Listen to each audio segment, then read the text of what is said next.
Hey guys, tonight we begin with the brutally hot suit-covered life of a man who quite literally forged the medieval world, their blacksmith.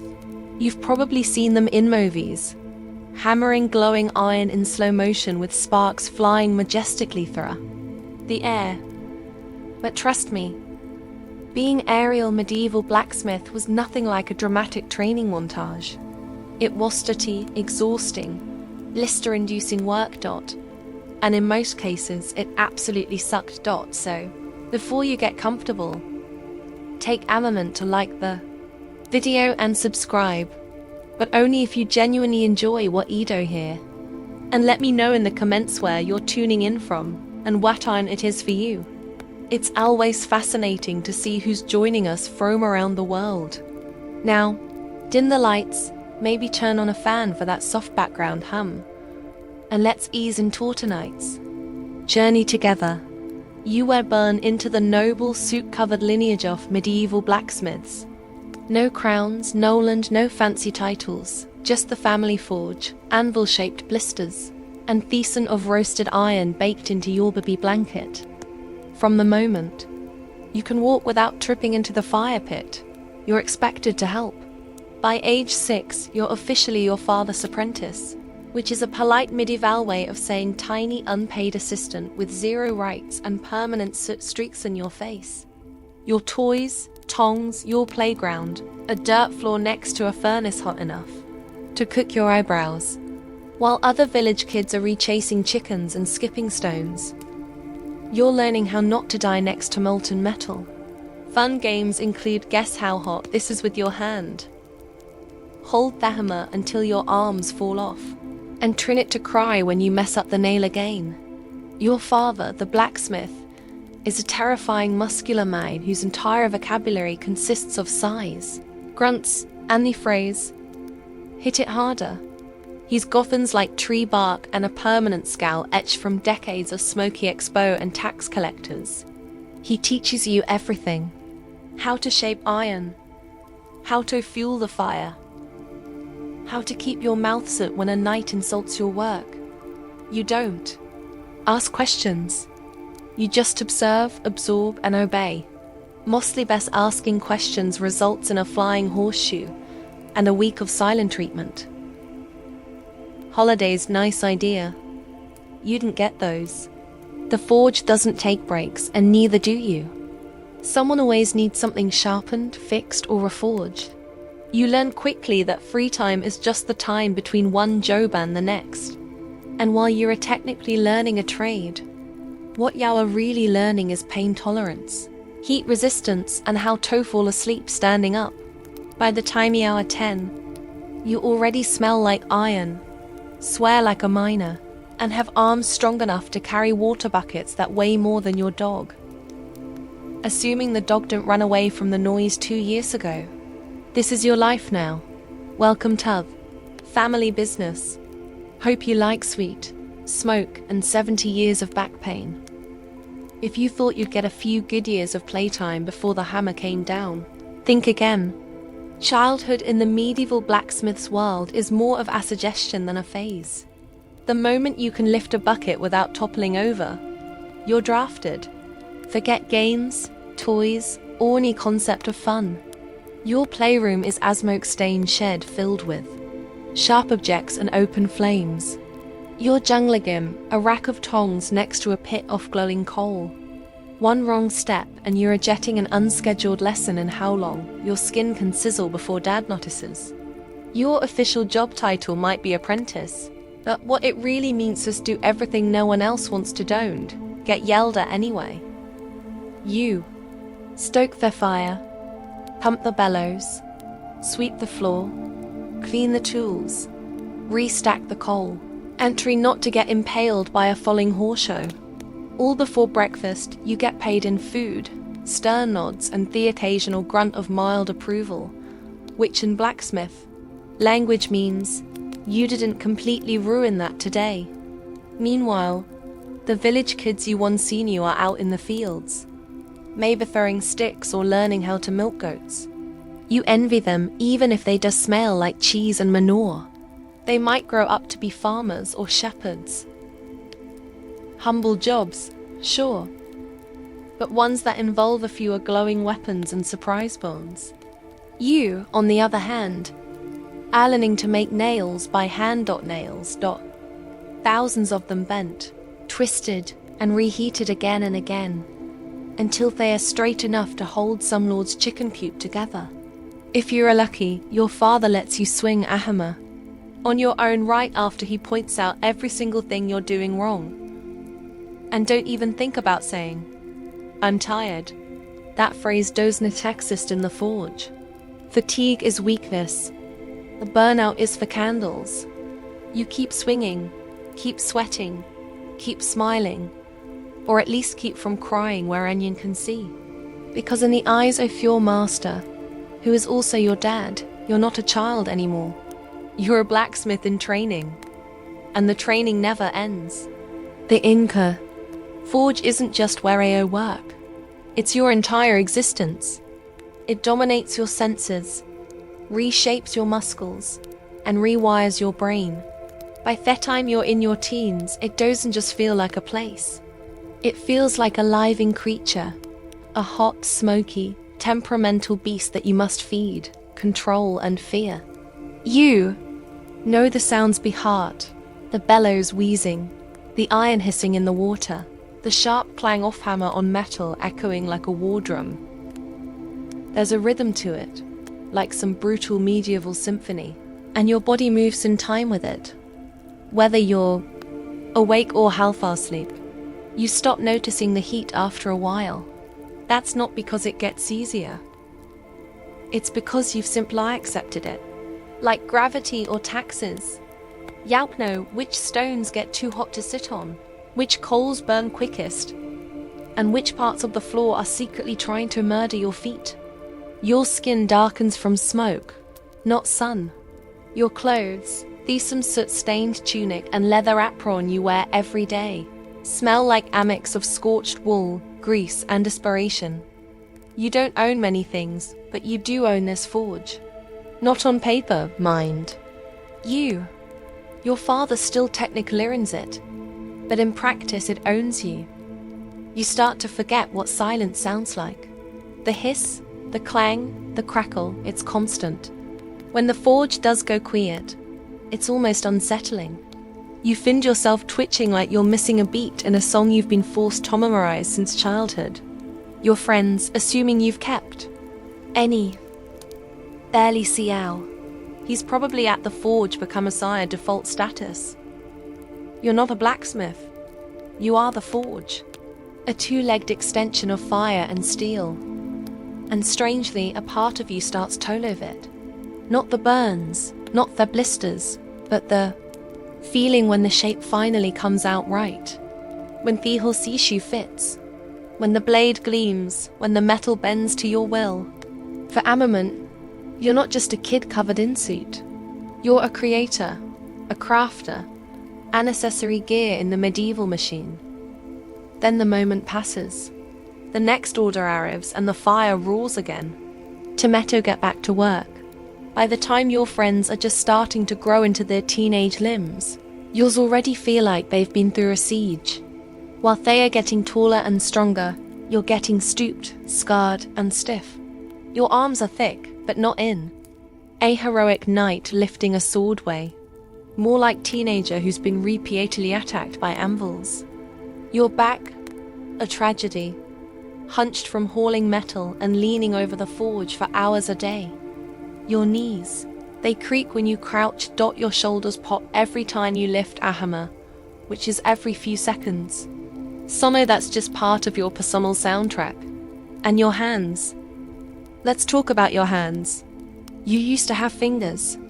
Now you have iron-tipped claws. They're blistered, cracked, and stained with soot so deep even the Nile couldn't wash it off. Cuts are common, burns are daily, and your fingernails. Half of them are permanently blackened or missing. When someone offers you bread, you hold it with the same delicacy you'd use to cradle a hedgehog made of glass. Because every knuckle already feels like it's been cursed. There's no such thing as recovery time. Pull a muscle. Keep working. Twist your wrist. Use the other own. The forge doesn't care that your elbow is screaming. Iron doesn't wait politely while you rest. And let's not forget sleep. You'd think with a day full of hammering and hauling, you'd pass out easily. But no, your muscles ache so bad you can't lie still. Your ears are still ringing from 10 hours off clanging. And your arms twitch with phantom swings like you're sparring ghosts in your dreams. You ache in places you didn't know could ache. You smell like pain. Even your pain has pain. And what does your father say about this? Good. You're learning. In a strange way you are. You're not growing despite the pain. You're growing because of it. You're being hardened like thievery metal you work. Shaped by heat, pressure, and repetition. But make no mistake, by the time you hit adulthood, your body feels like it already lived 2 lives and died halfway through both. And the worst part, you're just getting started. In most jobs, smoke is a problem. In your job, it's a co-worker, and a particularly rude one. The forge isn't just hot, it's a choking chamber. And every breath you take comes seasoned with the fine aroma of cold dust, scorched metal, ash, and regret. If you can see clearly more than 6 feet ahead, congratulations. Someone forgot to light the fire. There's no chimney, just a hole in the roof that leaks more smoke iron than it lets out. You try opening a window. There is no window, just soot black walls, your father's coughing, and the occasional gust of wind that blows of everything into your eyes. Anyway, your lungs. Let's just say they've entered a long-term toxic relationship with smoke. At first it burns, then it irritates Dot. Then one day it just becomes normal. Coughing fits. Part of the rhythm, black mucus. Not ideal. But hey, at least it's consistent. You've reached the point where clean air feels suspicious. Even your voice changes. You start sounding like a 60-year-old goat farmer who drinks boiling tar. Words are scratchier. Breaths are shorter. And our throat always feels like it's hosting a dust storm. But you keep working because you have to. And it's not just the smoke from the fire. There's metal dust from grinding, oil fumes from quenching, and sometimes burnt leather, charred wood, or whatever unfortunate material just dropped into the coals. You've probably inhaled 3 different types of poison before noon. Protective gear, please. A rag tied around your face is the best you can do. And even that gets sweaty, gross, and somehow smells worse than the smoke itself. You take it off and suddenly it's a little harder to breathe. But at least you're not gagging on your own sweet. Long-term damage, of course. Asthma, black lung, early death. All part of the career package. But you run it thinking long-term. You're thinking about finishing that gate hinge before your father notices how crooked it is Dot in the world of a medieval blacksmith. Air is just another burden. You don't breathe to survive. You breathe to keep hammering. By now, you've developed an intimate relationship with your tools, mostly based on pain, necessity, and mutual disrespect. Your hammer, it's basically an extension of your arm. You've named it. You've cursed it. You've swung it so many times that your shoulder now clicks when you raise it like a haunted maraca. But without it, you're just a sweaty guy standing in a smoke-filled hut. The hammer makes you a blacksmith and also makes you bleed regularly. Then there's your tongs, clumsy, hot, and always pinching you at the exact wrong moment. You've burned your fingertips more times than you've successfully picked up anything. Their arm slips. The grip fails. You yell, your dad tells you to grip it like Yumi in it. You consider throwing them into the fire just to teach them a lesson, your chisel. It used to be sharp.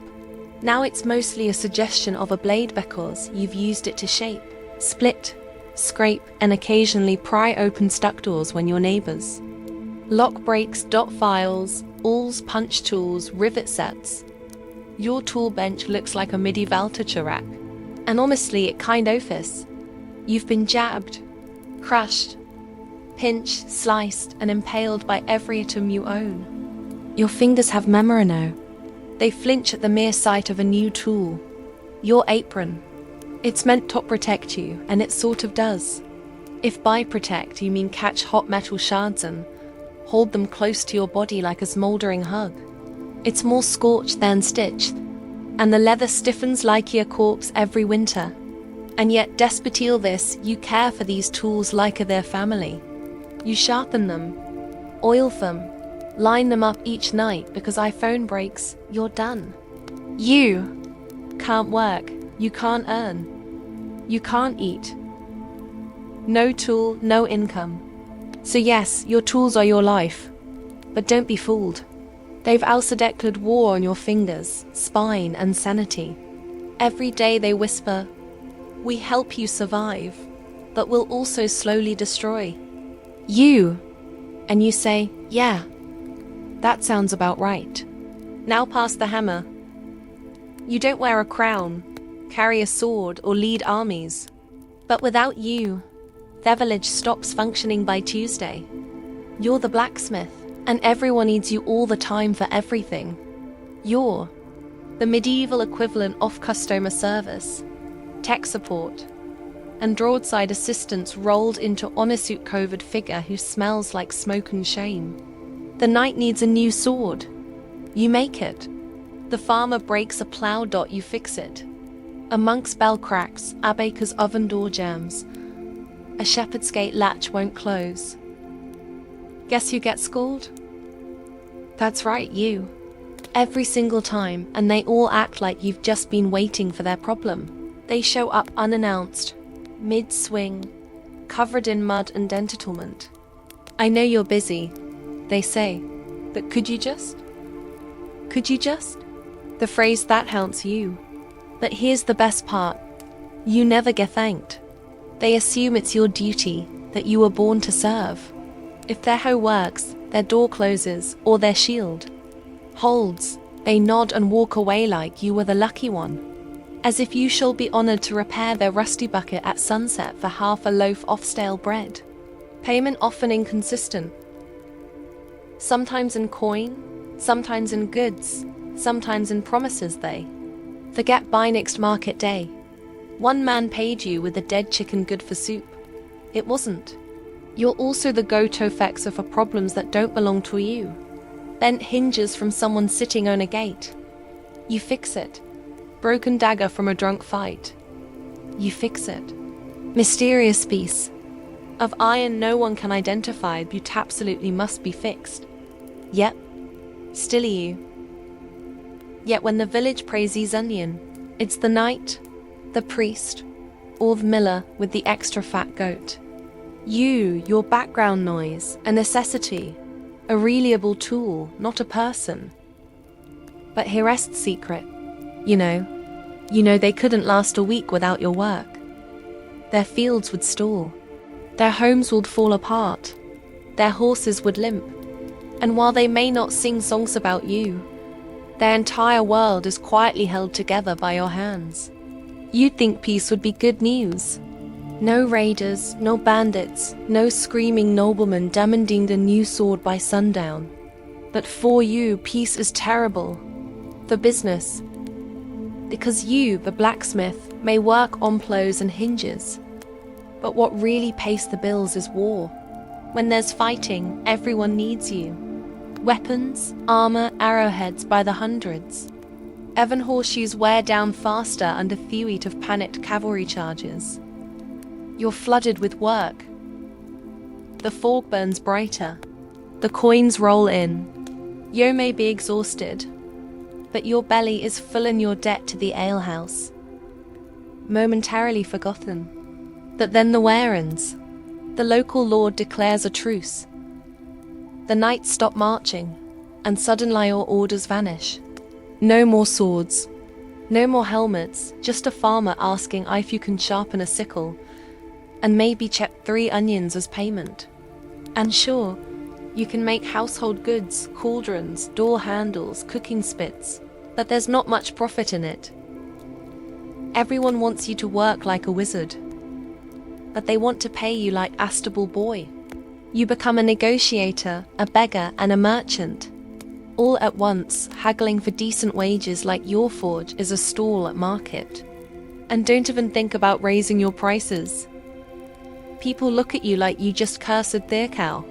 But you're just hammering metal, they say. As if molten iron bends itself into shape while singing church hymns. You start to miss the cows. Not the blood, not the burning villages, but the steady flow of orders, the purpose, the rush. When knights lined up outside your forge with dented shields and coin purses ready, you mattered. Now you're making keys for locked doors no one locks, patching pots that should have been thrown out, and fixing tools so old they belong in a museum, not a field. Peace for everyone else means safety and rest. For you it means economic anxiety and hunger. And deep down, though you'd never say it out loud, part of you whispers, wouldn't mind a small skirmish, just a little one, maybe a minor border dispute. Because when swords break, some jobs have an end, a clear finish line, a task completed, followed rest, applause, or at least a warm bowl of stew. Blacksmithing is not one of those jobs. Your work is never done. Not today, not tomorrow, not even in your dreams. You fix one thing and 3 more break. Patch a gate hinge. Fuel falls off the cart. Finish a batch of nails. Someone shows up demanding 10 more, but longer this time. And also, I can't pay you until harvest. You rise for the sun and go too. Sleep long after it disappears behind the trees. And even then, your brain keeps shammering. You dream of bellows, sparks, and that one customer who still owes you a half-dozen eggs and a thank you. Eventhy quick jobs never are. A villager walks in, holding a mangled rake. It just needs a little fixing, they say. But, that's 2 hours of reshaping, reheating, hammering, and nodding gollotly as they ask, is it ready yet? Every 5 minutes. And just when you think you can finally sit, maybe drink something that isn't lukewarm and smoky, your apprentice comes running. Thefri is ill. You need to shoe the horse. Of course you do, because you're their blacksmith. And around here, blacksmith means everyone else's last resort. Thefr demands attention constantly. Their fire won't stoke itself. The tools, rustif ignored. Your anvil shifts in the summer heat. Your bellows crack and thaw into cold. Everything is either falling apart or threatening to. Even holidays don't stop the work. Sunday is technically a day of rest. Unless, of course, someone's ox cart breaks on the way to market. Then suddenly, you're in your apron, half awake, praying. That priest doesn't walk by while you're hammering on the Lord's Day. You don't keep a to-do list. That implies there's a point when it'll all be crossed off. There isn't, because blacksmithing isn't a job. It's a cycle. Work, fix, repeat until your body gives out or your hamerdos. And the worst part, you kind of love it. You'd think that pounding hot iron all day would earn you at least 2 things. A good meal and a solid night's sleep. Wrong. In the life of a medieval blacksmith, food and rest aren't guaranteed. They're luxuries, like clean water or polite customers. Let's talk food first. You work from sunup to sundown, burning calories like a runaway horse. And what do you get? A piece of coarse bread. A bowl of cold pottigethet might contain yesterday's. Turn it and maybe a bit of salted pork if it's a special day, which it isn't. You're standing up. One hand still clutching tongs, the other shielding your food from the forge's ash. Meals are rushed. Conversations are grunts. And if someone knocks on the door mid-bite because their latch is stuck, guess what? That stew's going. Cold. You didn't eat to enjoy. You eat to survive. Fuel in. Hammer out. Now, let's talk sleep, or the cruel parody of it. When you finally crawl into bed, your hands are throbbing. Your back feels like it lost a bar fight, and your ears are still ringing from a full day of iron symphonies. Your bed, a straw-stuffed sack that's either too lumpy, too flat, or full of mysterious, crawling things. Your blanket, a scorched wool sheet that smells faintly of forged smoke, old ale and regret. And just as your eyes are reclosing, your brain remembers that order you forgot to finish, or that hinge that cracked weird, or the payment you still haven't received for that wagon wheel 3 weeks ago. Sleep becomes a negotiation. You lie awake tossing, turning, calculating how long you can delay repairs without someone banging on your door at dawn. And don't forget the midnight surprises. Someone's horse throws at you, a storm rips a door off its hinges, or a noble's sword urgently needs sharpening before a hunt. Because obviously, you don't need rest. You learn to survive on scraps and snatches, stolen bites, half naps, and sheer stubbornness. Because in your world, productivity comes before nourishment, deadlines before dozing. Food and sleep aren't breaks from the job. They're intermissions bet and hammer swings. You'll eat when you can, sleep when you're allowed, and hope the fire doesn't go out while you're dreaming. There was a time when your hands were soft once, long ago, maybe as a child. Now they're ruined. Your fingers have become tools themselves, stiff, swollen, cracked, and calloused to the point where they barely feel anything except when it hurts. You can't hold a quill. You can barely lace your own boots. But you can grab red-hot tongs with the casual confidence of someone who's been burned so often. Pain has lost its meaning. Every joint in your hands pops when you move. Your knuckles look like they've been mugged by a hammer. Your palms are a map of blisters. Old, new, layered like tree rings. Need to figure out what season it is. Just check. Their blister count. More than 5. It's summer. You've lost fingernails more than once. Some came off clean. Others didn't. You once crushed your thumb so badly it turned black for 2 weeks. You didn't stop working. You just switched hands and grunted more than usual. Cuts are constant.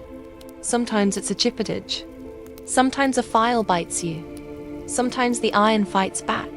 Every week something leaks blood. You wrap it in a scrap of cloth. Curse under your breath and keep working. Worse still are the burns. Some are mild, little minders that iron doesn't forgive. Others are worse. The kind that sizzle, bubble, and leave scars that tell their own stories. You've branded yourself more times than a cattle farmer. And at this point, you're not even mad about it. You're just used to it. Your grip strength is the only thing that's improved. You can crush walnuts like thee, owe you money. But dexterity, that's gone. You drop things, your fingers shake when cold. You're 30 and have the hands of a 70-year-old knight who lost 3 wars and now plays stave and dice for soup. But despite it all, these hands are what keep you alive. They shape swords, fix hinges, and hold the hammer that holds your reputation. They hurt constantly, but they work. Because in this life, it doesn't matter how broken your body is as long as you can still swing. Let's be honest, you don't smell great. Actually, you haven't smelled clean since you were 5. The moment you became your father's apprentice, your personal fragrance took a permanent turn toward a washed ashtray, mixed with burnt bacchanal desperation. Welcome to Blacksmith Life. Where no matter how hard you scrub, you smell like fire forever. The forge burns all day and so do you. The smoke seeps into your clothes, your hair, your skin. Your sweat doesn't even smell like regular sweet anymore. It's more like smoked meat left out during a warm spring. You could bathe in theory, but baths are airy. Water is cold and you're working 6 days a week covered in soot, grease and cold dust before the sun's even fully up. So, what's the point? You'd the filthy again by breakfast. Your clothes are no help. You wear the same singered tunic and scorched leather apron every day. They haven't been truly clean since the last festival. And even then, someone spilled ale on them the forenoon. Now they just sort of hang on your body like a protective layer of hardened funk.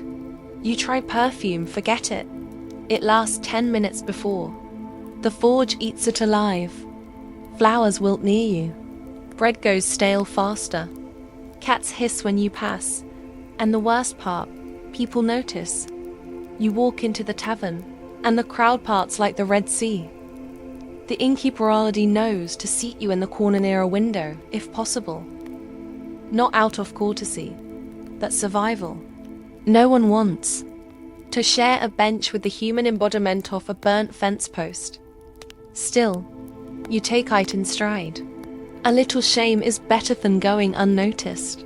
You're known. People say that's the blacksmith with a mix of respect and nasal discomfort. You may not be the most charming man in town, but you're definitely the most dramatic. Besides, smelling like fire means you've been working. Smelling like iron means you've been crafting. And smelling like sweat-soaked leather dipped in soot and regret. Well, that just means you're a professional. You didn't choose this life. The forge chose you through your father's calloused hands, and the ironic expectations passed down like a rusty heirloom. And now you're doing the same. Your son doesn't play with wooden swords or run wild through the fields.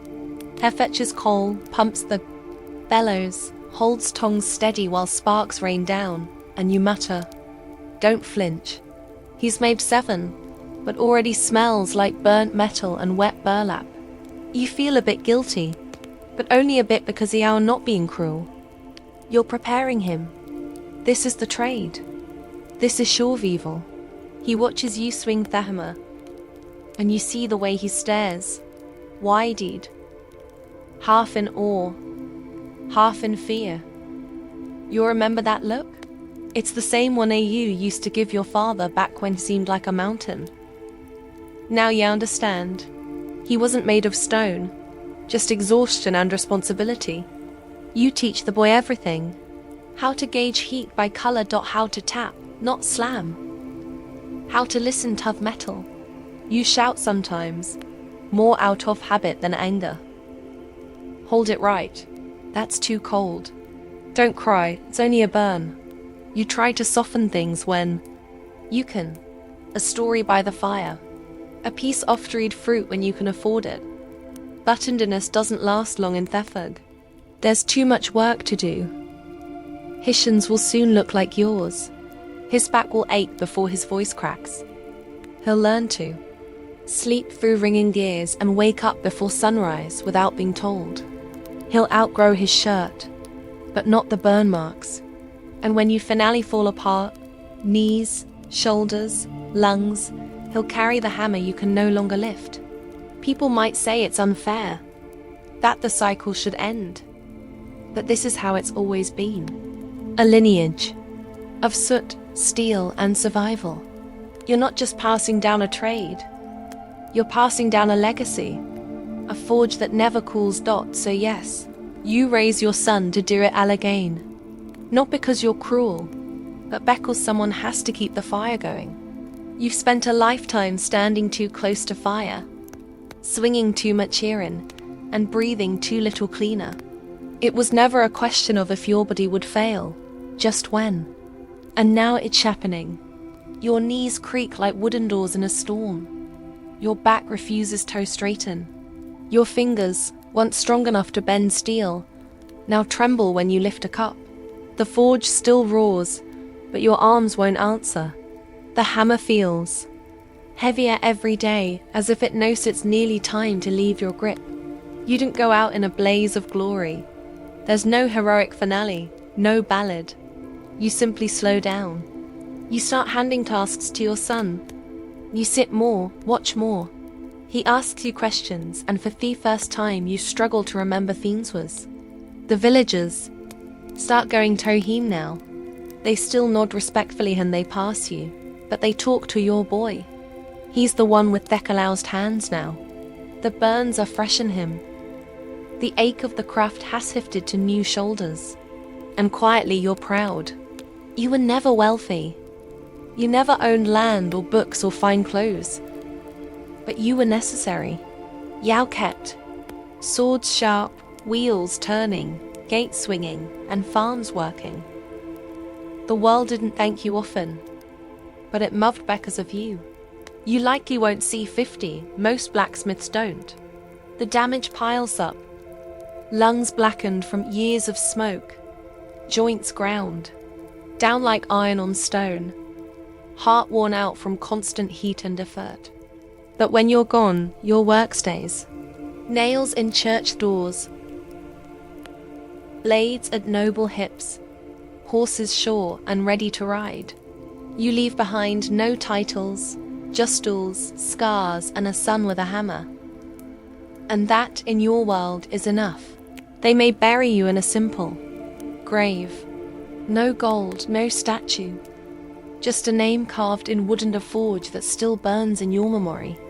But every clang that echoes throughout the village long after you're gone, that's the sound of you still working. You were never a knight. You didn't ride into battle with banners flying or wear polished armor that caught the sunlight. But you made that a more. You didn't farm the land, but you made the plows that carved it. You didn't bake the bread, but you forget the oven doors. You didn't build the castle, but every nail in its beams, every hinge on its gates, they weretish by your fire. You were a blacksmith, and in the medieval world, that meant everything. While nobles sagged and kings changed crowns, you stood by your forge day in day out, shaping the world piece by piece. 1,000 small things, rivets, hooks, braces, buckles, nothing that draws a crowd. Everything that holds the world together. Your life was loud, but your legacy is quiet. No one wrote songs about your hammer. No bard praised your things. But every working wheel, every unbroken sword, every barn door that swings instead of falling, that was you. People walked past your forge and saw smoke. They smelled sweat and soot and assumed that was all. But inside was a symphony of heat and steel, of creation and endurance. You didn't just forge iron, you forged civilization. One horse show, one blade, one nail at a time. And now, long after your handshave gone still, the fire continues. Your son lifts your hammer. Your grandson learns the heat. Your name might fade from memory, but the tools you built carry on, passed from hand to hand, generation to generation. You were never crowned, never honored, never celebrated. But without you, nothing moved. No carts rolled, no armies marched, no homes were secured. You were the foundation beneath the history books, the ember glowing beneath vestries of kings. And that matters more than anyone ever said aloud. Because in a world made of wood, stone, and willpower, you were the fire, the silent spark that turned raw ore into progress. You weren't just part of the world. Yao kept returning, long before alchemy was associated with secretive European laboratories and robed mystics whispering over bubbling flasks. It was something far more sacred and far more ancient. Its true origin lies not in medieval Europe, but in the shimmering heat of ancient Egypt, where a transformation wasn't a trick of science, but a divine principle etched into every corner of life and death. The ancient Egyptians had a word for it, chemia, derived from chem, meaning blackland. It referred to the dark, fertile soil left behind by the annual flooding of the Nile. But this wasn't just a poetic nickname for their geography. It held deep spiritual meaning. To the Egyptians, black was the color of potential, of richness, of raw, matter waiting to be transformed. And so the land of Egypt itself became a metaphor for the transformative power of nature. This is where the word alchemy, alchemia, would eventually begin. But alchemy in Egypt wasn't just about turning base metals into gold. That obsession came later. For the ancient Egyptians, alchemy was very rare. It was in the ritual of mummification where the body of the dead was carefully preserved, transfigured, and prepared for eternity. It was in the temples where priests blended oils, herbs, and minerals into sacred elixir. It was in stars in the soil, in the very act of cooking bread and brewing beer. Transformation, they believed, waste language of the gods. In fact, Egyptian alchemy was never purely physical.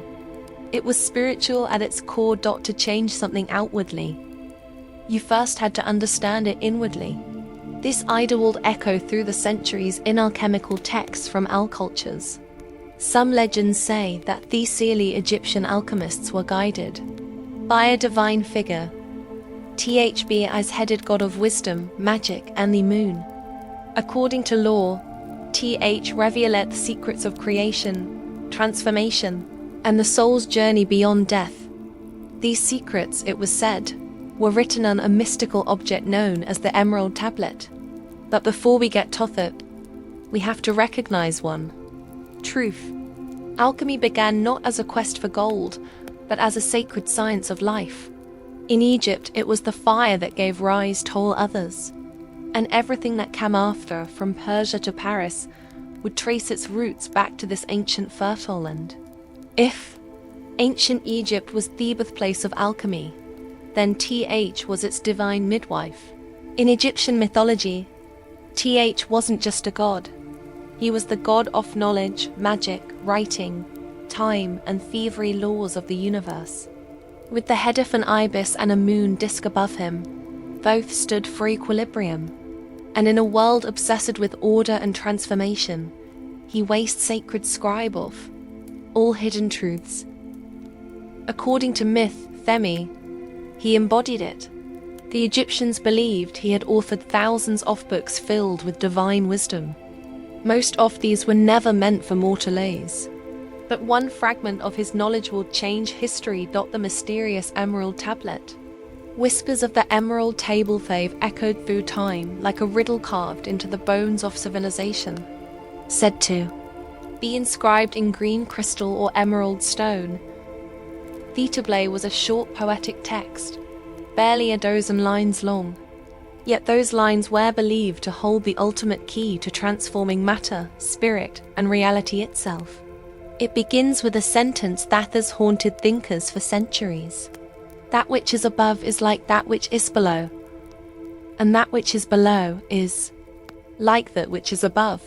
This simple line, the principle of correspondence, suggests that the microcosm and the macrocosm are mirrors.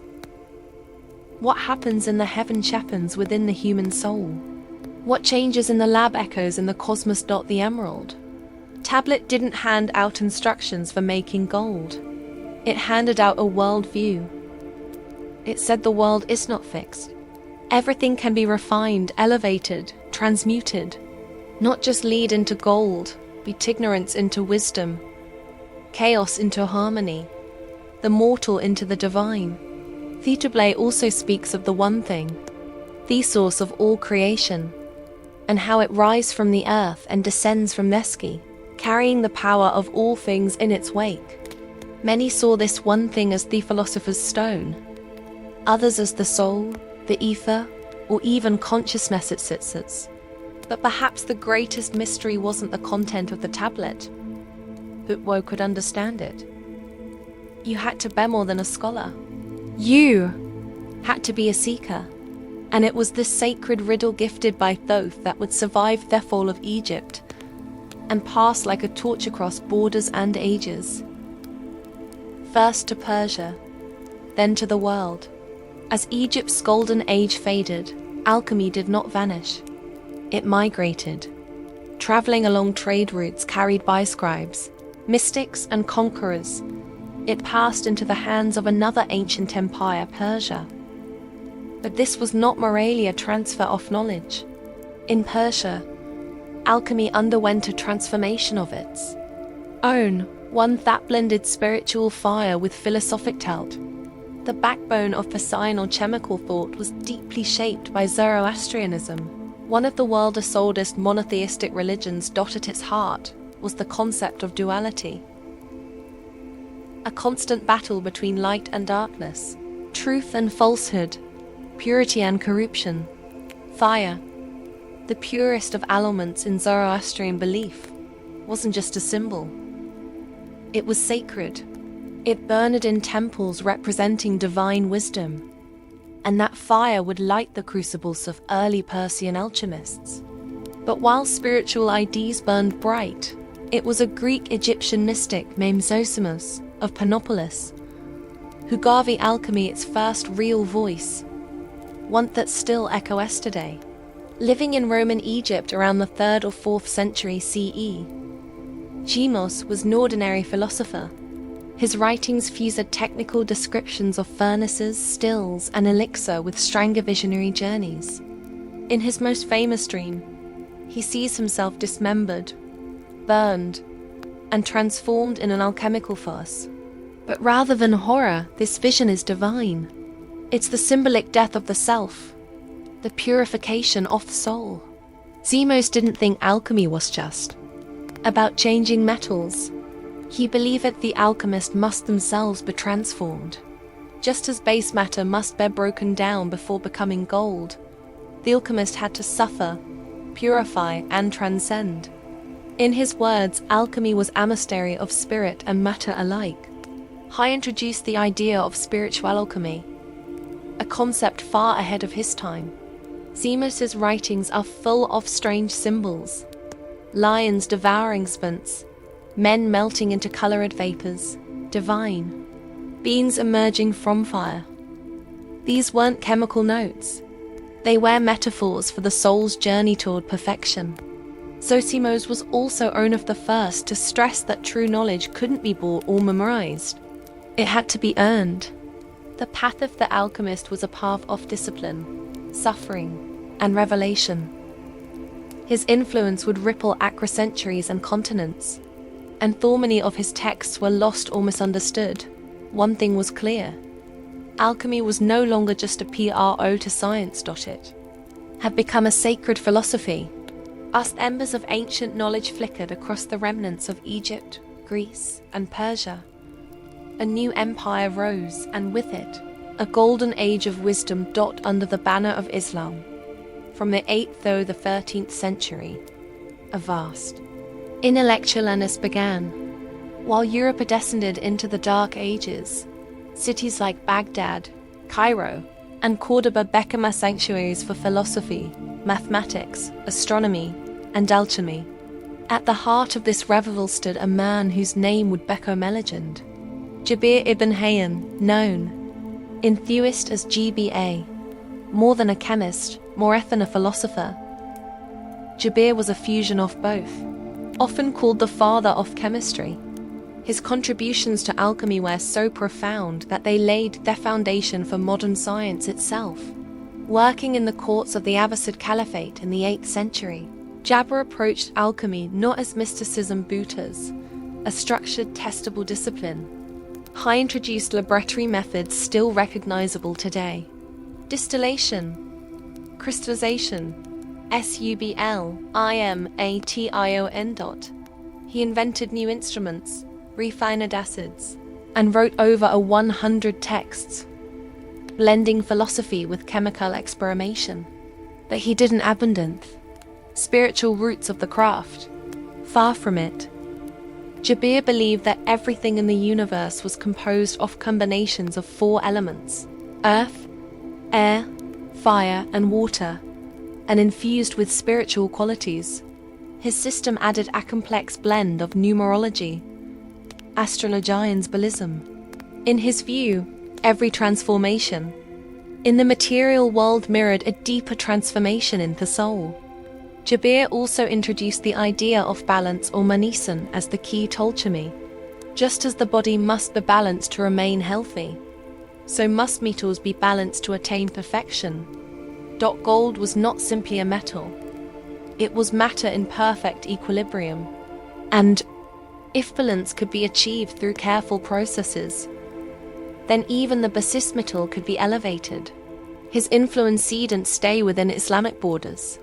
Over time, Jabir's texts were translated into Latin and circulated medieval Europe, igniting a wave of Western alchemists who would build upon his teachings, often without even realizing they were standing on thresholds of a Persian genius. Through Jabir ibn Hayyan, alchemy took its most decisive step forward. It was no longer just sacred symbolism. It was a method, a system, a science. And yet, it remained what it had always been, a mapto transformation, both material and divine. As the Islamic world preserved and expanded the knowledge of the ancients, Europe remained cloaked in superstition and spiritual rigidity. But knowledge is a way of traveling, especially when it's too powerful to be contained. Slowly, piece by piece, alchemy made its way westward, smuggled through language, ink, and conquest. The bridge between East and West was built in places like Alexandria, once home to the Great Library, and later Toledo and Córdoba in Islamic Spain, or Al-Andalus. Here, Christian, Jewish, and Muslim scholars worked side by side in rare moments of intellectual harmony. Translators toiled over Arabic manuscripts, decoding the works of Jabir, Zeuximos, and Aristotle, breathing forgotten ideas back into Europe. By the 12th century, Europe was starving for knowledge. The rediscovery of these ancient texts, especially on alchemy, was nothing short of a cultural detonation.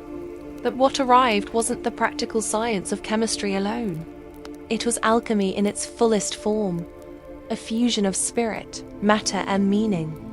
Monasteries began hiding strange manuscripts behind sacred scripture.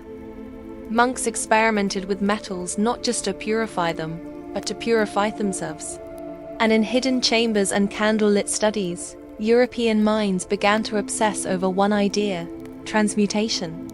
The notion that base metals could become gold, and that the human soul could do the same. One of the most influential texts to reach Europe was the Turba, Philosophorum, Assembly of the Philosophers, a mysterious dialogue among ancient sages discussing the secrets of nature.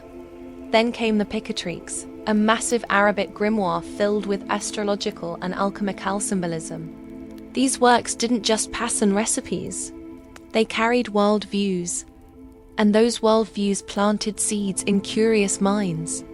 The Latin translations of these texts circulated quietly, often disguised as religious or philosophical treatises to avoid accusations of heresy. After all, alchemy posed a threat. It challenged the fixed order of things. If lead could become gold, could a peasant become noble? Could man become a divine? The church watched with suspicion. The alchemy's allure was too strong. It offered a hidden path to perfection outside of dogma, outside of authority. By the late Middle Ages, Europe had taken the torch. The flame that once burned in Egypt, Persia, and Baghdad now flickered in castles, monasteries, and secret societies. Alchemy had crossed their threshold, and it was about to evolve again. By the late Middle Ages, alchemy in Europe had transformed into something almost mythic. It was no longer just an intellectual pursuit. It was a holy quest. And at the heart of that quest lay one object, one idea, one obsession: the philosopher's stone. The stone wasn't just a chemical substance. It was a mystery, wrapped in allegory, hidden in symbols, and cloaked in riddles. Said to have the power to transmute base metals into gold and grant immortality through the elusive elixir of life. The philosopher's stone became the most sought-after artifact in Western esoteric literature. But to those who truly understood alchemy, the stone was not physical. It was spiritual. In alchemical manuscripts, it went by many names: lapis philosophorum, the red stone, the powder of projection. Some claimed it was a literal red crystalline substance. Others insisted it was a metaphor for spiritual awakening. But all agreed it was the key to ultimate transformation. Alchemists believed The universe itself was a living organism constantly striving toward perfection. Metals too were alive, growing slowly in the womb of the earth.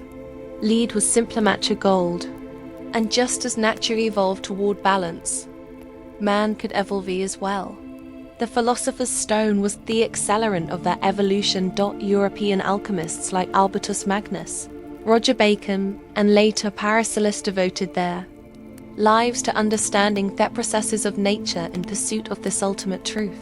They built furnaces, studied astrology, collected rare minerals, and wrote cryptic texts filled with serpents, suns, dragons, and kings. All metaphors for the stages of inner and outer transformation. The stone's creation was said to follow a path called the magnum opus or great work.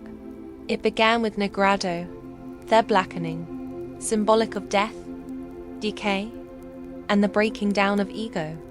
Then Camille Bido, the whitening, purification. Then Citronus, the yellowing, illumination.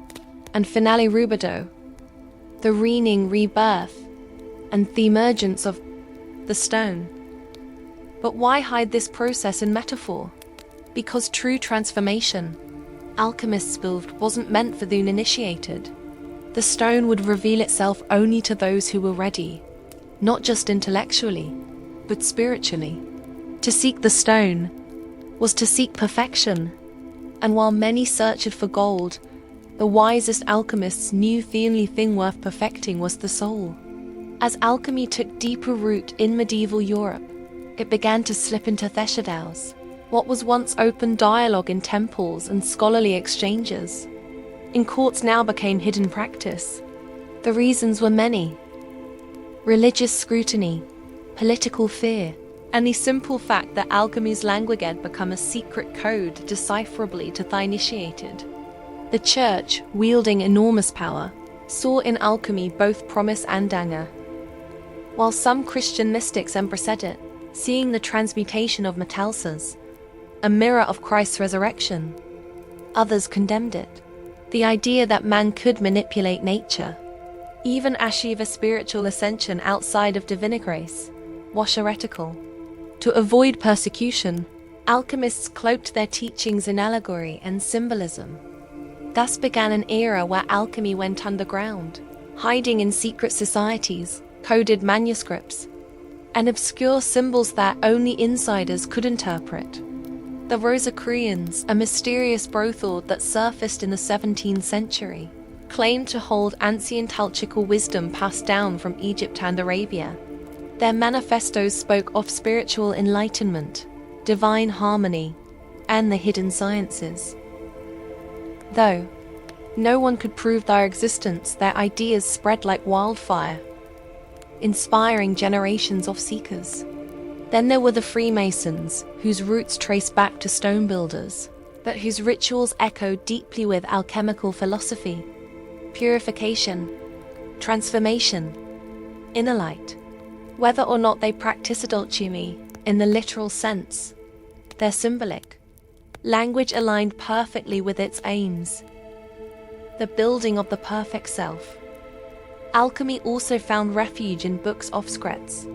Texts like the Mutus Liber, which contained no words, only a series of strange symbolic images meant to communicate the great work, without uttering a single sentence.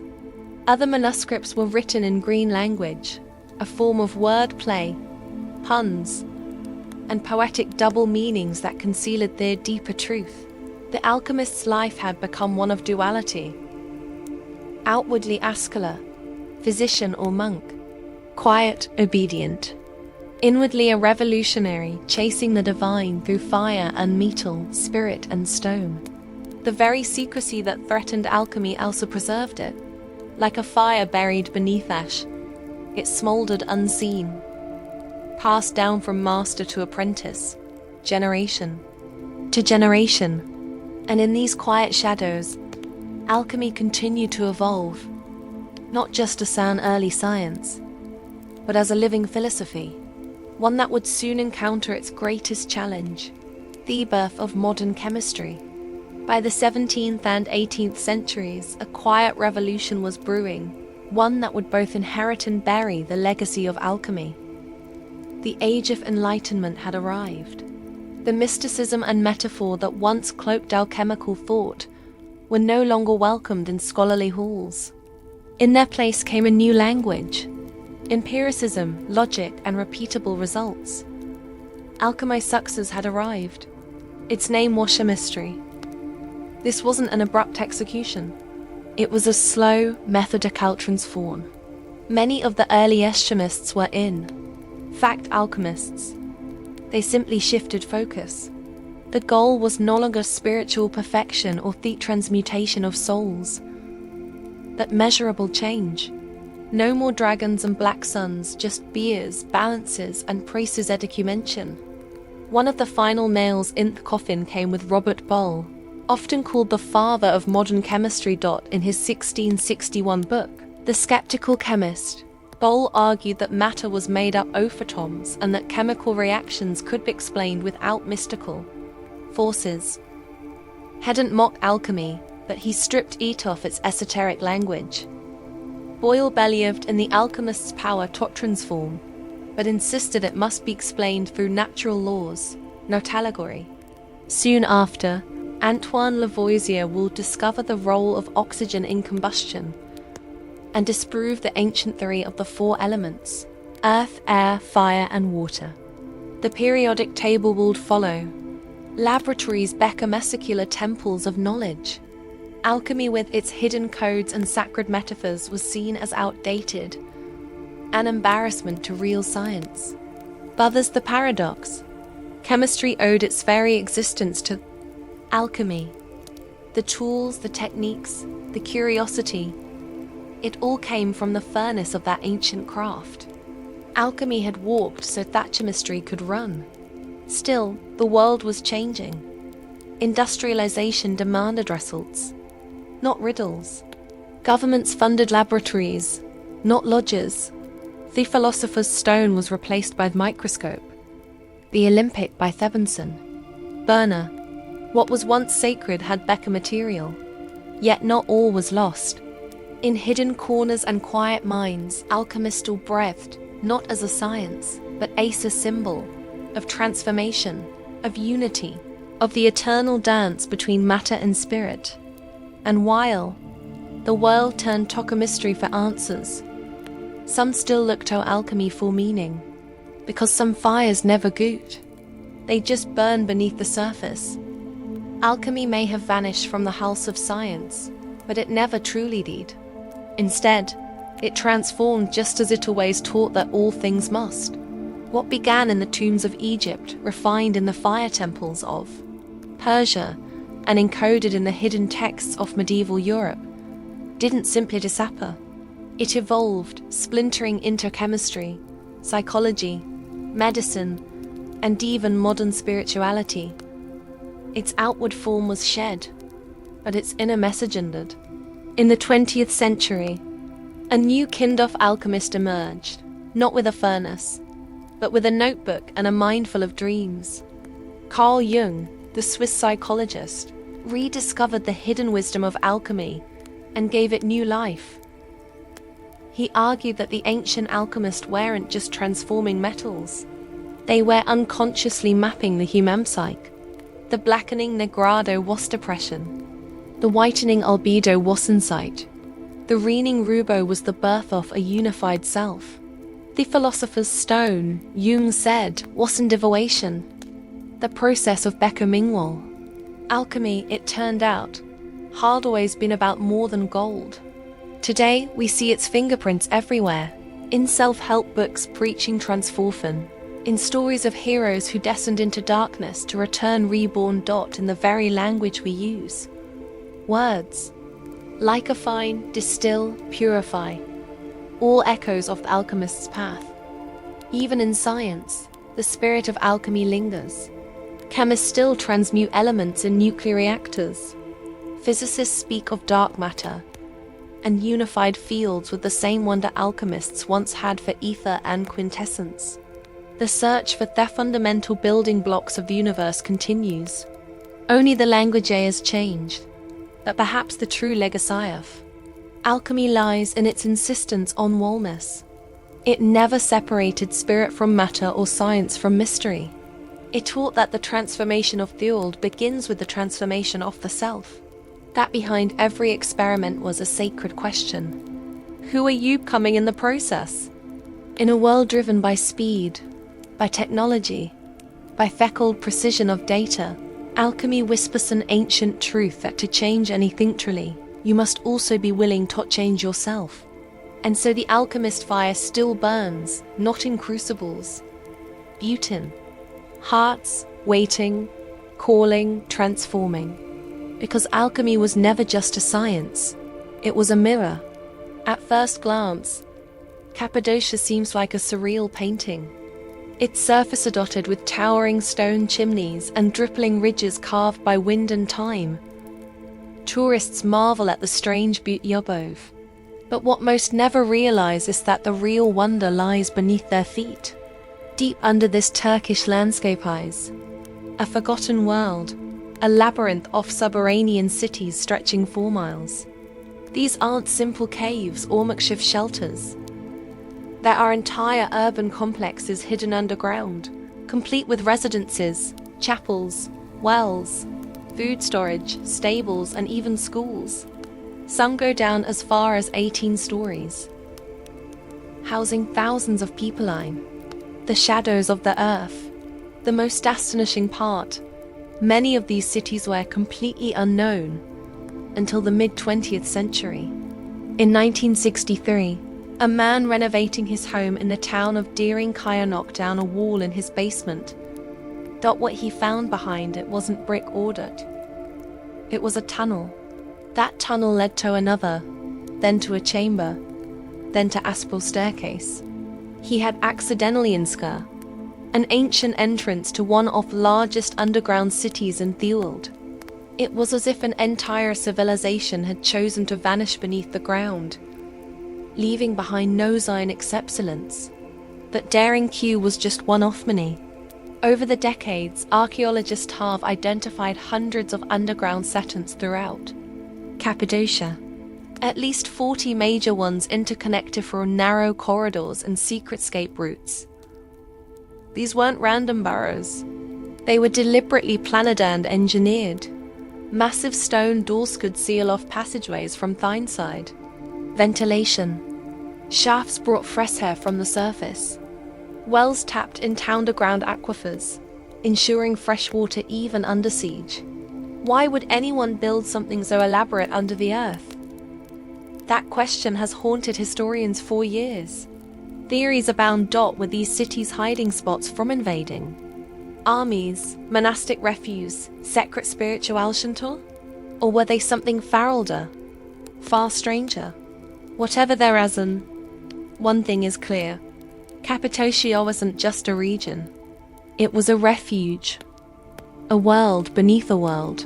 A place where thousands could disappear from the surface and live their lives entirely underground. And the deeper you go into these cities, the stranger the story becomes. To understand why people built cities beneath Cappadocia, we first need to understand the land itself. Because Cappadocia is no ordinary terrain. Millions of years ago, a series of violent volcanic eruptions buried central Turkey under layers of ash.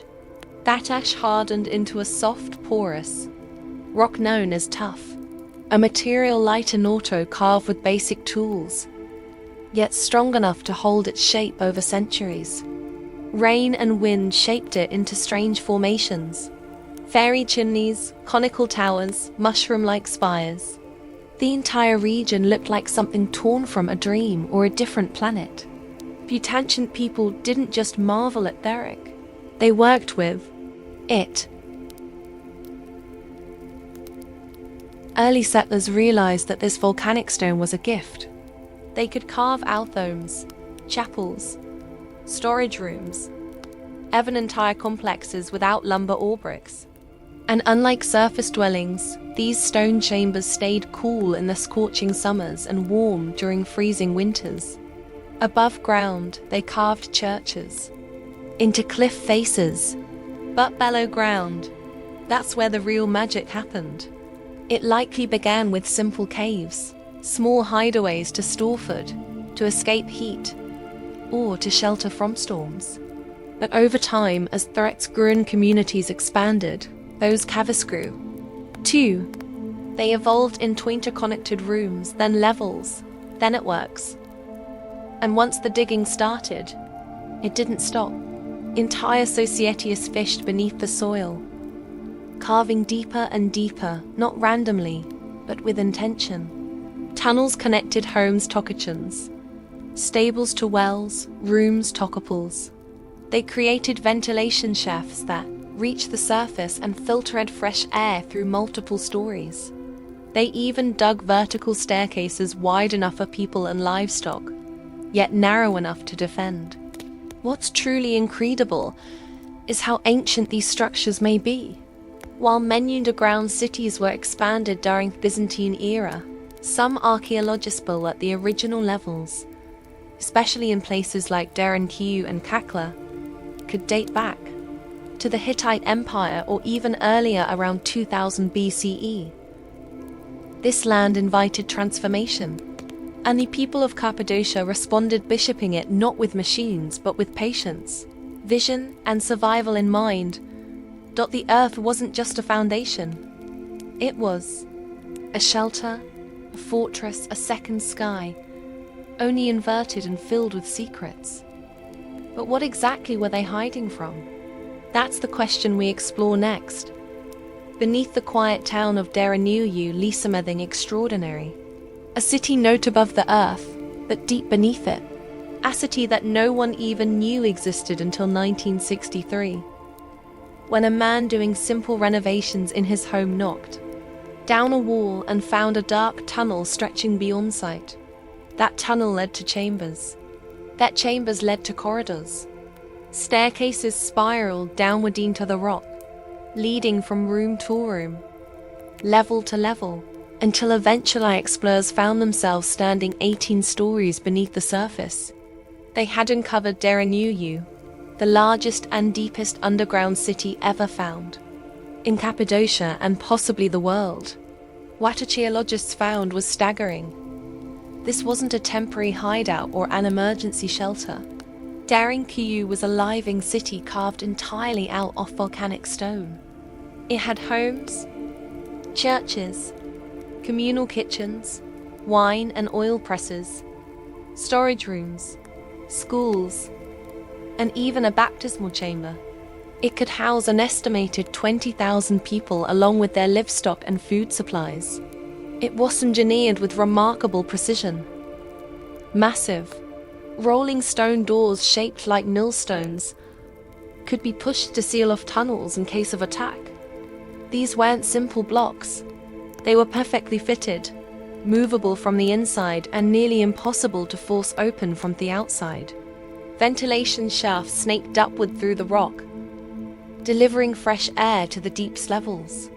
Wells accessed underground aquifers to provide water without surfacing. There was even a mission school complete with study rooms, suggesting that this city wasn't just about survival. It was about continuity, teaching, worship, community. But here's what makes Derinkiyu so mysterious. You don't really know who first built it or why. Some believe it was expanded by early Christians fleeing Roman or Arab persecution. Others argue their foundations are far older, perhaps dating back to the Phrygians or even the Hittites thousands of years before Christ. Why go to such extraordinary lengths to disappear underground? Was it to escape invaders, as many believe? Or was the threat not human at all? Derinkiyu holds no inscriptions, nomes, no definitive timeline, just rooms, tunnels, and questions. And even today, much of it remains unexplored, because the deeper you go, the less it feels like a city, and the more it feels like something else. To build downward is far more complex than building up. There's no sunlight, no scaffolding, no wide open skies, just solid stone and shadow. And yet, the architects of Cappadocia's underground cities didn't just dig. They designed with remarkable intelligence and precision. creating spaces that could sup at thousands of lives for months, maybe even years at a time. These cities weren't chaotic tunnels burrowed in panic. They were carefully planned systems layered, like an onion, each level with a distinct purpose. Living quarters were closer to the surface, allowing quicker access to the outside when danger passed. Deeper levels housed kitchens, workshops, food storage, and livestock pens strategically placed to reduce the risk of contamination or fire spreading through the city. One of the most ingenious features was the ventilation stem. Long vertical shafts were carved through rock to allow air to circulate through as many as 18 underground valves. Some shafts were over 50 meters deep, yet so well placed that fresh air could reach even the lowest chambers without fins, without electricity. Just gravity on brilliant design. Water was another key to survival. The cities were built around natural aquifers, wells, could be accessed from within, ensuring that even in a siege, residents would need to emerge for water. In some cities, the well shafts were sealed off from the surface entirely to prevent poisoning by attackers. There were communication tunnels, too, some leading to smaller satellite chambers, others connecting to nearby underground cities. In times of danger, messages or people could be moved through the earth itself. And the defense mechanisms were both simple and effective. Narrow corridors that forced invaders to approach single file. Trapdoors that could be dropped. Hidden escape routes leading into valleys or riverbeds. Most famously, their rolling stone doors, massive round slabs that could be rolled into place to seal off a passage in seconds. From the outside, they looked like part of the wall. From the inside, they were a last line of defense. Every decision, every design, pointed to one truth. The cities were built for survival, not for days, not for weeks, but for long-term habitation under extremethriate, which raises the question, what kind of danger required this level of preparation? And was it ever truly gone? For centuries, scholars have asked some haunting question. Who were the people of Cappadocia hiding from? What kind of threat drove entire populations to dig into the earth? Not just for shelter, but to live. The most common theory points to invaders. Central Anatolia was a crossroads of empires. From the Assyrians to the Persians, from the Romans to the Byzantines, the region was constantly under threat. Later Arab raids during the early Islamic period will push Christian communities to seek refuge underground. Daring Q and Kamaklame have become sanctuaries during these waves of violence, allowing people to disappear into the rock and wait for danger to pass. But there's a problem. The depth, complexity, and sheer scale of these underground city essages, they weren't built in. A rush thought this wasn't a desperate act. It was a long-term plan requiring generations of digging, engineering, and refinement. Some of the deepest chambers appear to predate Christianity entirely. So, who built the first layers? Some historians trace the earliest tunnels back to the Hittite Empire nearly 4,000 years ago. Others suggest the Phrygians may have expanded them. But beyond these educated guesses, the record grows silent. There are no inscriptions, no carvings, no direct evidence telling us who first vanished beneath the surface, or what they were running from. That's where the theories begin. Some believe these cities were built not to escape other people, but something else. Natural disasters, solar events, even ancient warfare that may have scarred the skies and poisoned the land. More fringe theories go deeper, suggesting that the cities were built to hide from beings not of this world. Fecund of being spoken of in myths, acros cultures, sky gods, watchers, destroyers. The idea is tempting. If you look at the level of secrecy, the air shafts disguised from view, the escape routes, the stone doors, it almost feels like the builders were trying to disappear completely, as if whatever they feared didn't just static, if hunted. While these ideas remain speculative, they reflect a central mystery. No matter how many layers archaeologists uncover, the core question remains unanswered. Who? Where are they hiding from? And did it work? Because sometimes the deeper you dig, the darker the truth becomes. Imagine living not just a day, but months, maybe even years, entirely underground. No sunlight, no open skies, just stone walls, flickering oil lamps, and the ever-present hush of life beneath the earth. This was reality for thousands in Cappadocia during times of threat. But what did daily life actually look like inside these vast underground cities? Despite the darkness, these spaces weren't lifeless. They were alive with routine, carefully structured for communal survival. Families lived in multi-room compartments. Kitchens were located on lower levels to manage smoke more efficiently, and food was cooked in clay ovens. The scent of baked bread likely mixed with the damp smell of stone and livestock. There were churches and chapels carved with crosses and altars, some even containing intricate fresco. People didn't just survive here. They prayed, worshipped, and practiced rituals. There were communal areas for meetings, schooling rooms for children, and long corridors that echoed with voices and footsteps. Lighting came from oil lamps, dozens of them scattered along the passageways. Smoke was channeled through cleverly designed shafts that doubled as ventilation. Yet, life here wasn't easy. Fresh air was limited. Darkness was constant, and silence, when it fell, was absolute. Water was drawn from deep wells tunneled into aquifers. Grain was stored in sealed chambers to prevent spoilage. Wine presses and olive oil vats have been found carved into theric, suggesting that even underground, life had flavor and ritual. The cities were built for the long haul. They weren't a last resort. They were a prepared reality. Livestock, sheep, goats, chickens were kept in dedicatedens, usually near the entrance levels for easier management and ventilation. Their presence served a dual purpose, food and warmth.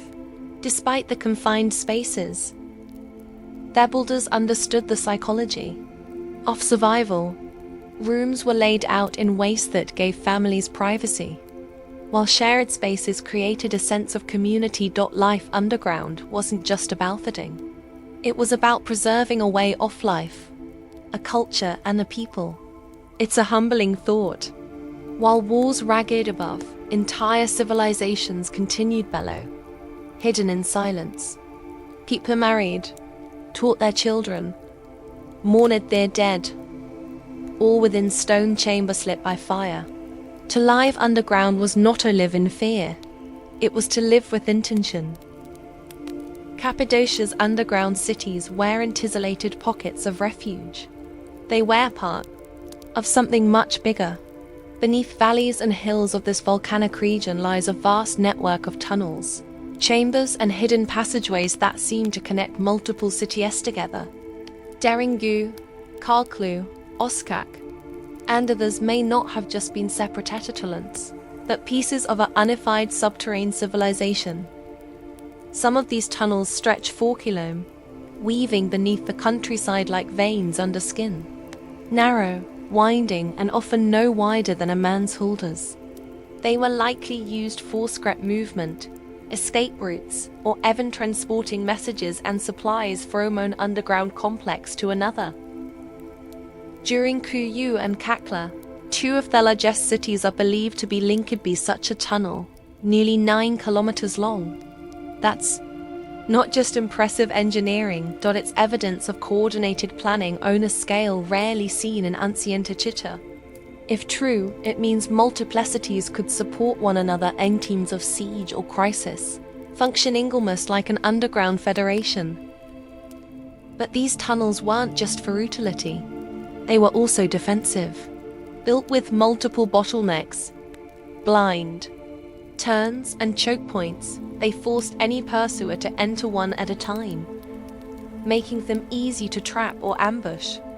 Many tunnels were rigged with trapdoors and stone corks that could be rolled into place to block intruders.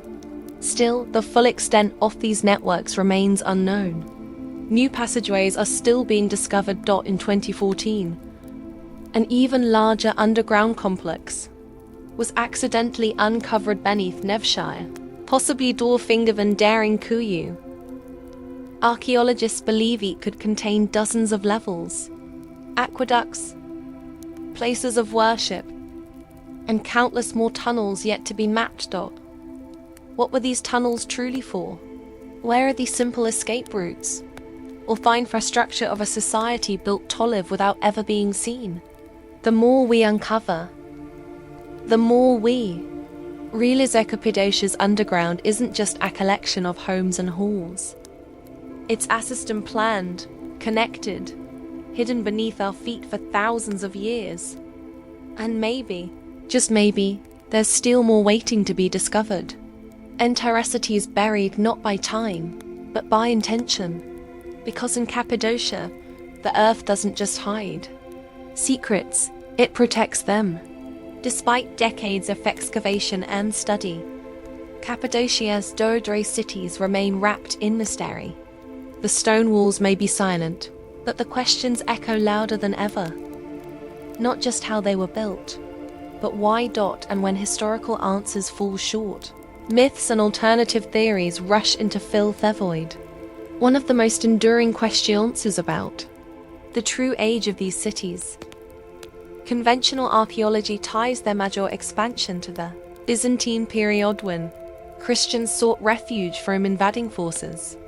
But some researchers believe that the earliest tunnels and chambers are far older, possibly dating back 4,000 years or more. If that's true, what kind of threat existed so long ago that would drive people underground? Enter their theories. Some suggest these souterrain cities were emergency shelters from natural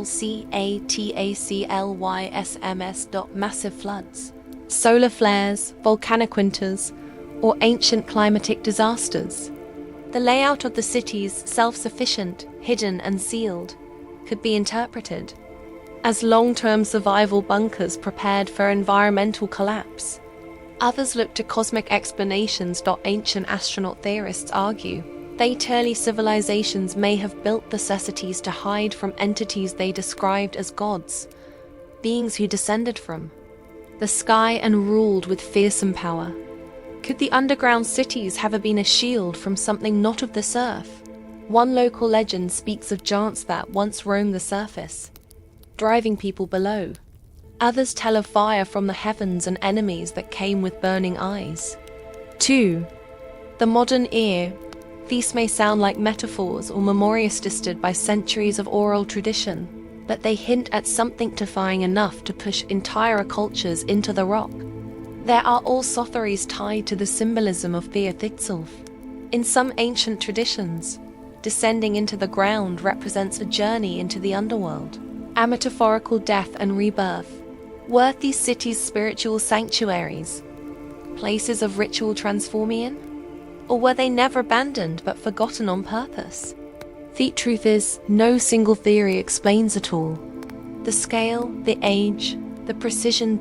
It doesn't fully fit into our existing historical framework. And maybe that is most unsettling part.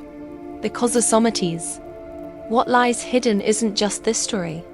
It's the edge of something we're never meant to understand. Today, visitors to Cappadocia walk through dreamlike landscapes, over valleys scarved by wind, past fairy chimneys glowing orange in the evening sun. Hot air balloons drift quietly overhead, but beneath their feet, their ground is hollow. Beneath the Butylese, a world carved in darkness, once still holding its breath after thousands of years. The underground cities are now open to tourists. Visitors descend narrow stairwells, pass through low arched tunnels, and stand in rooms where peoples lived in silence, waiting for danger to pass. And yet, only a fraction has been uncovered. Some chambers remain sealed. Some tunnels collapse into shadow. Some doorways lead nowhere. Also, it seems, these aren't just ruins. Their testaments dot proof that people will do whatever it takes to survive, to protect their children, to preserve their beliefs, to vanish when the world turns hostile. And in that act of vanishing, they left behind a kind of message not written in language, but in stone. We don't know their names. We don't know their stories, but we know this. They were planners, engineers, visionaries. They created something that could endure centuries of silence, something that might have been meant never to be found. Cappadocia reminds you that history isn't always on the surface. Sometimes the most profound truths are buried on purpose, hidden from conquerors, hidden from the curious, hidden maybe from time itself. And what remains? Mystery. Mystery in the perfect fit of rolling stone doors. Mystery in their shafts that still pull wind from the deep. Mystery in the miles of unexplored annals, still untouched. Still dark dot maybe the real purpose of Cappadocia's Dodra world will never be known. Maybe it isn't meant to be. But as you walk through those chambers, with feet of rock above and the silence pressing in, you feel something ancient stirring. A presence, a whisper, not of fear, but of endurance. Because when fueled above was chaos, the people of Cappadocia looked down and chose to serve in the dark together. And the earth, it seems, has kept their secret well. To the ancient world, sleep was not an escape from reality.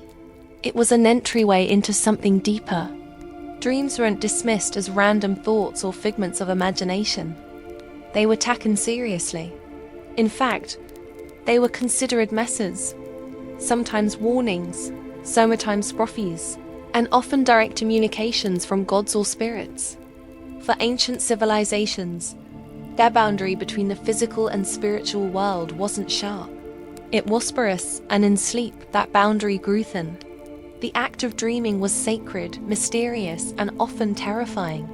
It was during those quiet, vulnerable hours of night that the divine could reach into the human mind, and what it whispered or roared could shape the course of a king's decision, a priest ritual, or a city's fate. In almost every early culture, from the river valleys of Mesopotamia to the temples of Egypt and Themis of Greece, dreams held an elevated status. People believed they were being visited not by fantasy, but by real forces with real consequences. Dreams could foretell war. They could reveal betrayal. They called off a healing or demand sacrifice. Ignoring a powerful dream wasn't just seen as foolish. It was dangerous. The dreamer then was not just a sleeper. They were a messenger, a vessel temporarily open to cosmic truths. And in some cases, that dreamer became a prophet chosen by the gods. Professions were devoted to understanding dreams. Priests, shamans, oracles, and seers all learned to read the symbols that emerged in the night. A snake in a dream could be a symbol of transformation or a deadly omen. A rising sun could promise victory or deception depending on the context. Each culture had its own codes, but their belief was universal. Dreams mattered. Even today, fragments of that ancient wisdom linger. We speak of following our dreams or waking up to a realization. But in the ancient world, dreams weren't poetic expressions. They were maps, warnings, sacred intelligence diver, while the conscious mind slept. This was the world before Freud, BEFOREREM cycles. Before science tried to measure what the ancients already feared and revered. Because to them, the dream world was real, and to walk through it was to walk with gods. The first civilization to leave written records of dreams were the Sumerians who lived in Mesopotamia over 5,000 years ago. They didn't view dreams as random images. To them, dreams were direct transmissions from the divine, often complex, symbolic, and deeply consequential. Among the ruins of the cities, archaeologists uncovered clay tablets etched with dreams, some personal, others political. Dream interpretation wasn't a novelty. It was a structured practice taught, studied, and respected. Sumerian kings had court dream interpreters, men trained to decipher the messages of the gods and whose interpretations could influence the fate of entire cities. One of the most famous examples of this ancient dream culture lies within the Epic of Gilgamesh, one of the world's oldest literary works. In it, both Gilgamesh and his companion Enki experience vivid symbolic dreams. Before embarking on their dangerous journey to slay the monster harbor, Gilgamesh dreams of celestial battles and collapsing mountains, visions his mother and priests interpret as divine warnings and veiled prophecies. These dreams were antignated. They were consulted as sacred guidance. The Sumerians believed that there were two types of dreams. One is sent by gods to help or instruct, and others that were empty, simply echoes of day, determining which was required. The wisdom of a priest or diver, people who could read omens, symbols, and patterns hidden in the imagery of sleep. Temples often had special chambers where priests or event kings would sleep in hopes of receiving divine visions. This ritual practice, known later in other cultures as incubation, may have originated with the Sumerians. These sacred dreams were seen as oracles, sometimes even more trusted than waking signs. Dreams could also serve as political tools. A ruler claiming divine dreams could strengthen his legitimacy or justify major decisions. The gods told me in a dream wasn't just spiritual, it was power. In the Sumerian worldview, the universe ways live with meaning, and dreams were its language. Every image, whether a storm, a lion, or a falling star, carried cosmic significance. And in a land where gods worked among men, to dream was to listen. To ignore those dreams was to risk the wrath of the heavens themselves. To the ancient Egyptians, dreams were not just messages. They were portals, pathways to the gods, glimpses into the afterlife, and Sumetimus instructs for the living. In a culture obsessed with eternity, sleep wasn't merely a time of rest. It was a rehearsal for death, and dreams were communications from the realm beyond. Egyptian texts show that dreams were considered both deeply personal and powerfully prophetic. Like the Sumerians, Egyptians categorized dreams into two kinds: truth dreams sent by gods or spirits to guide, heal, or warn, and false dreams which were misleading, born of bodily imbalance. Temples dedicated to gods like Serapis and Thoth were known to practice dream incubation. Worshippers would sleep within temple walls hoping to receive divine dreams.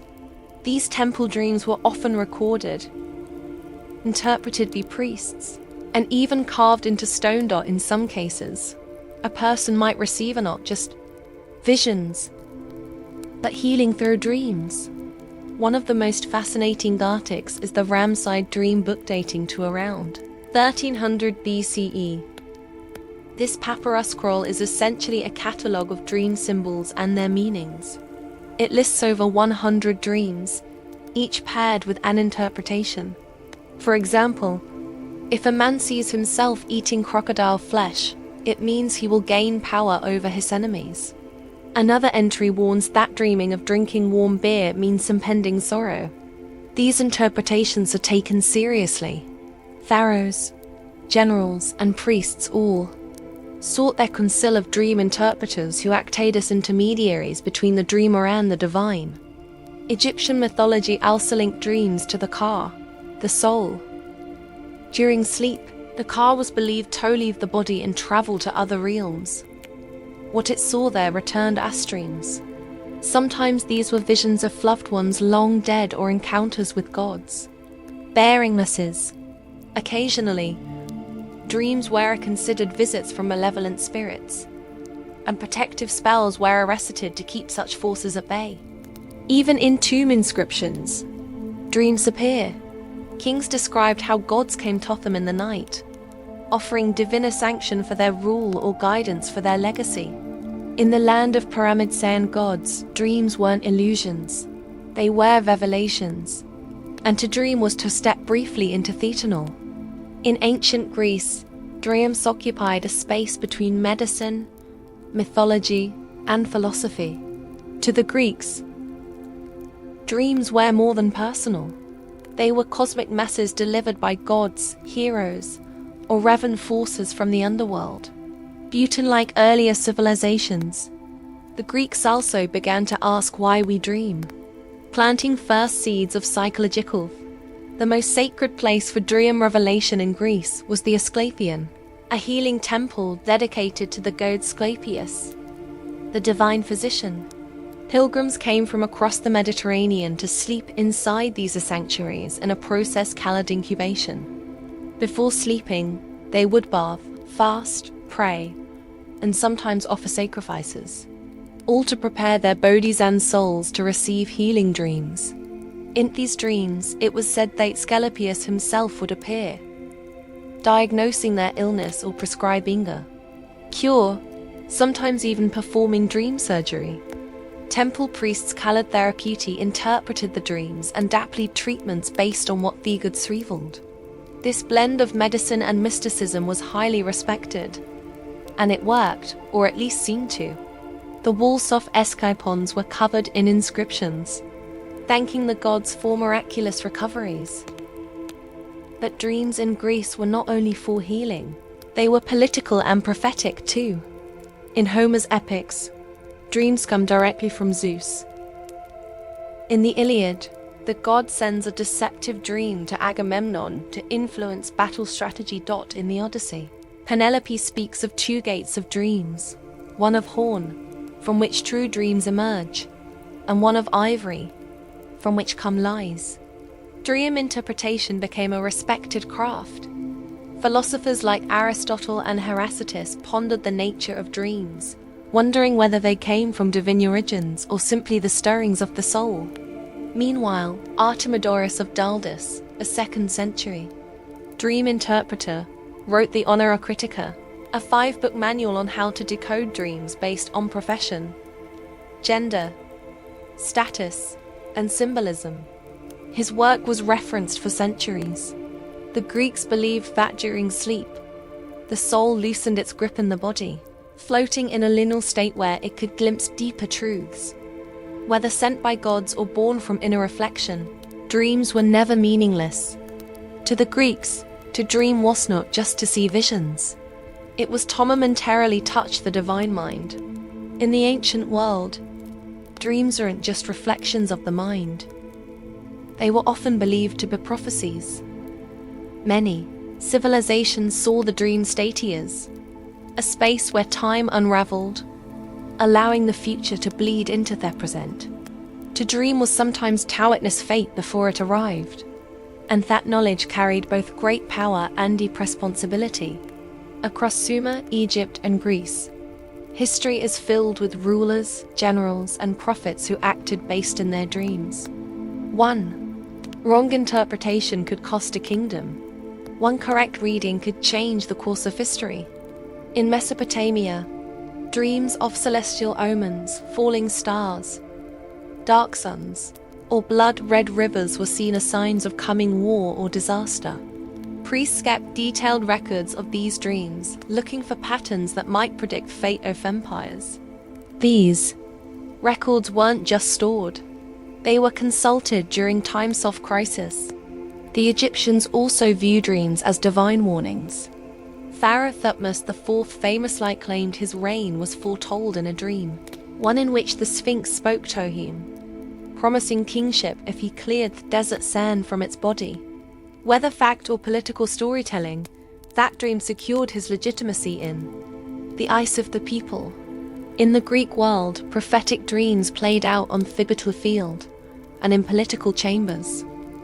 Before major decisions, leaders sought omens, either through dream incubation or by consulting oracles like those at Delhi, who often dreamt as part of their rituals. Even Alexander the Great was said to have dreamed of the Egyptian god Serapis before conquering Persia, taking it as a sign of divine favor. That prophecy wasn't only for kings. Everyday people also believed dreams could foretell marriage, childbirth, illness, or death. Artemidorus Honora Critica included thousands of such interpretations. Dreaming of losing teeth, a death in the family. Dreaming of flight, a sudden change in fortune. The belief in prophetic dreams gave ordinary people a sense of access to the divine, a glimpse into the hidden threads of fate. But it also created anxiety. What if you missed a warning? What if you misunderstood? In a world where gods whispered in dreams, sleeping wasn't just a private act. It was a conversation with destiny. In the ancient world, healing didn't always come from herbs or blades. It often came from dreams. Sacred healing sanctuaries known as dream temples existed across many ancient cultures. Here, the sick didn't just seek medicine. They sought divine intervention. And the treatment began with potions but with sleep. The most famous of these were the recipients in ancient Greece, dedicated to Asclepius, the god of healing. But this wasn't a Greek invention alone. Earlier civilizations in Egypt and Mesopotamia also believed that dreams could reveal cures or offer spiritual purification. These temples weren't places to escape illness. They were places to encounter the source of healing, often through a divine dream. The process was called incubation. A pilgrim would purify their body through fasting, bathing, or ritual sacrifice before lying down in a sacred chamber, usually at night. The goal was simple but profound: to dream with intent, to open the self to divine contact. In these dreams, gods or spirits would appear, offering advice, cures, or even performing dream surgeries. Some dreamed of snakes coiling around their bodies, sacred symbols of Asclepius. Others saw themselves bathed in light or touched by divine hands. When they awoke, temple priests, trained dream interpreters, would listen, translate, and prescribe actions based on the dream. Sometimes it meant drinking a special brew, walking a certain path, or offering thanks for the sacrifice. In some cases, the dream itself was considered the healing. These temples weren't isolated or fringe. Thousands of people visited them. Inscriptions etched into temple walls speak of miraculous recoveries. Blindness cured, fevers broken, pain lifted. Whether the healings were physical, psychosomatic, or spiritual, the power of belief and the dream was undeniable. Dream healing crossed cultures.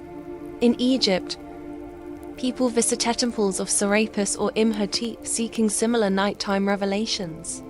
In Mesopotamia, temples to Gula, the goddess of medicine, offered spaces for dream, divination, and ritual sleep.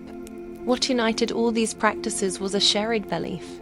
The body and soul were connected, and the soul spoke most clearly in dreams. Healing wasn't just about the flesh. It was about harmony between the human and the divine. In these sanctuaries of silence, dreams weren't just seen as stories. They were a medicine. In the ancient world, their realm of dreams was not only a place of prophecy or healing. It was also a space where the dead could speak. Many ancient civilizations believed that dreams provided a rare and sacred moment when the veil between the living and the dead grew thin. To dream of a departed loved one was not seen as a simple expression of grief or memory. It was often believed that the spirit of the deceased had truly returned, bearing messages, warnings, or unresolved requests. These dream encounters were powerful, emotional, and deeply significant. In Egypt, where afterlife was central to belief, dreams were thought to offer a direct link to the underworld. The soul or ka was believed to travel freely during sleep, even visiting the dead. If a deceased family member appeared in a dream, it could mean they were displeased, in need of offerings, or simply reaching out with guidance. Egyptians sometimes wrote letters to the dead, left in tombs or shrines, asking for protection or help, hoping the request would be answered in a dream.